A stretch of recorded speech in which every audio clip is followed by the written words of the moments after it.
Okay, so over the last week, there's been another controversy involving exploitation here in the UK. And I'm just going to read this out. This is from the UK Huffington Post. And it says that Amazon is facing calls for an inquiry into working conditions in its warehouses after a series of damaging revelations prompted accusations of abuse and exploitation. The American retail giant, which last year made sales of 6 billion in the UK, has faced condemnation from politicians after at least one member of staff was found to be living in a tent beside one of its warehouses. And under a policy which echoes that of competitor Sports Direct, Amazon staff were docked points for time off sick, including one employee who was penalised for spending time in a hospital with a kidney infection, a Sunday Times undercover reporter found. I do think, given the evidence we now have, that there should be an inquiry, Labour MP Frank Field told the Guardian, told the Huffington Post UK. Groups like Amazon should be held to account. The government should take action. MP Ian Wright, chair of the Business, Energy and Industrial Strategy Committee, said these latest reports on Amazon points to growing evidence of agency workers and those working in the gig economy being exposed to poor working conditions. Now, the company claims that they provide safe and good working conditions, but that flies in the face of the evidence of these undercover investigations. Not long ago, Sports Direct came under heavy fire for conditions so bad they were described as Keynesian and like even a Georgian era workhouse. Um, I feel that the CEO, Mike Ashley's response to that was a complete disgrace.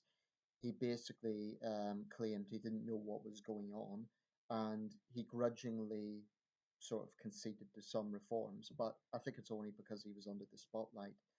How he came across as that was a smug, greedy bastard who basically doesn't give a damn. He only cares because he's been caught. Um, I really see no difference from Mike Ashley and the Mafia Kingpin. The only difference is Ashley gets away with it because he's CEO of a big company.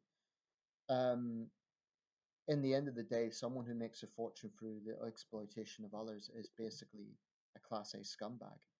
I can think of few more despicable human beings, except maybe terrorists and pedophiles. I can't deny that I find it hard to not bring emotions into this because this shouldn't be happening anywhere in the world, let alone modern Britain. It just should not be happening. And I think Ashley's response was completely cowardly. He tried to downplay what's happening. He didn't take much responsibility. He even tried playing the victim at one point during the committee hearing when he accused one MP of staring at him in a certain way. If I were Mike Ashley, I would eat some humble pie. This piece of shit. I just feel disgusted by it, and I admit I do find it hard to control my emotions with this one because it just shouldn't be happening. I give credit to news agencies like Channel 4 and the Sunday Times for investigating into these things because this is why it's essential to have a media that holds the powerful to account. I also give credit to MPs like Willie Rennie, the Scottish Liberal Democrat leader, and Frank Field, who are trying to do something about it. But what I find disgusting is that these arrogant bastards think that because they're multi-billionaires that they can do what they want. I honestly believe there is a culture in this. And frankly, it is a side to capitalism that is very, very ugly. And neo-capitalists are very quiet about it. You know, it's it disgusts me to the core. It really does. Um, and I will think very carefully before buying anything from Sports Direct. I'll try very hard to go to other stores. But, when you have workers who are being paid less than the legal minimum wage, when there's such harsh consequences for issues like being sick and for being late because you're being forced into a situation where you need to pay for public transport through your own meager wages,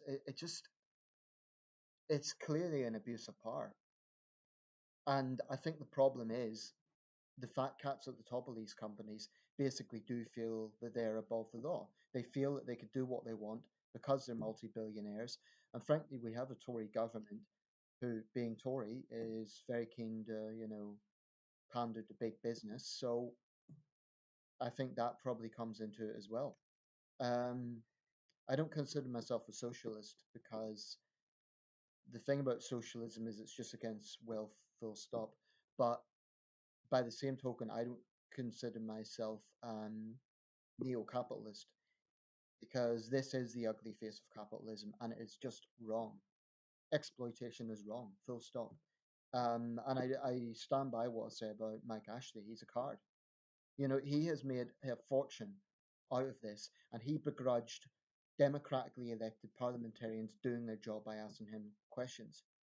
It just shows his arrogant mentality that he thinks he's above that. What a piece of shit. I don't think he should be addressed in a courteous manner. This guy's a criminal as far as I'm. Okay, I know I'm getting carried away here. He hasn't been convicted of any crimes, but this behavior, it's disgusting. And what bothers me about this is a low level criminal, say a shop thief or something, will be treated with contempt. But when you get someone like Mike Ashley, who's in a very powerful position, who's a multi billionaire, he's treated like some sort of gentleman of the realm. I mean, it's disgusting. I honestly think I would not blame workers if they jumped this bastard in a back alley. I'm not advocating it. I'm not advocating it, but I really do think people like this are among the lowest of the low, and I honestly don't. I couldn't guarantee I could hold my temperament if I saw him. I'd want to say something, or it's just wrong that people make their fortune through exploitation. And another point, Ashley claims he didn't know the full extent of what was going on because it's a big company. I refuse to believe that.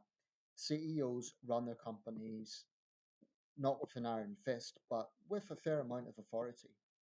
And it is very difficult to believe that someone at the top would not have any clue about what's going on. And if they don't know, if that's genuinely the truth, that just shows that they're useless as leaders. If you're in that position, you have a responsibility to know what's going on. If I was the CEO of a big company, that would be one of my top priorities. A, because it is right, and B, because it would damage the reputation of the company. It's bad for business, among other things. But more importantly, because it is right to know that your workforce is being treated fairly. I would personally put it on myself to see that my staff are treated fairly. Okay? It's not about being anti wealth, it's not about being anti business. I think it's totally compatible to be pro business and pro wealth and job creation, whilst also demanding that people are not exploited. For God's sake, this is the United Kingdom in the year 2016. So yeah, I feel disgusted by it. And what disgusts me is these people basically they might get a bit of a ticking off from a committee, but that's it. He's made these promises to make reforms. The only reason he's done that is because he's been exposed. Ashley and his kind don't have any remorse. It's a bit like the Murdoch Empire when they were exposed by phone hacking. Rupert Murdoch was only sorry because he got caught. And why do I say that? Because the culture has not changed in the tabloid press. It's exactly the same culture. So abuse of power is one of the most disgusting things, and one of the biggest threats of democracy. So yeah, this is an emotionally charged video. I don't apologize for that. It pisses me right off. It frankly makes my blood boil, and it's just plain wrong.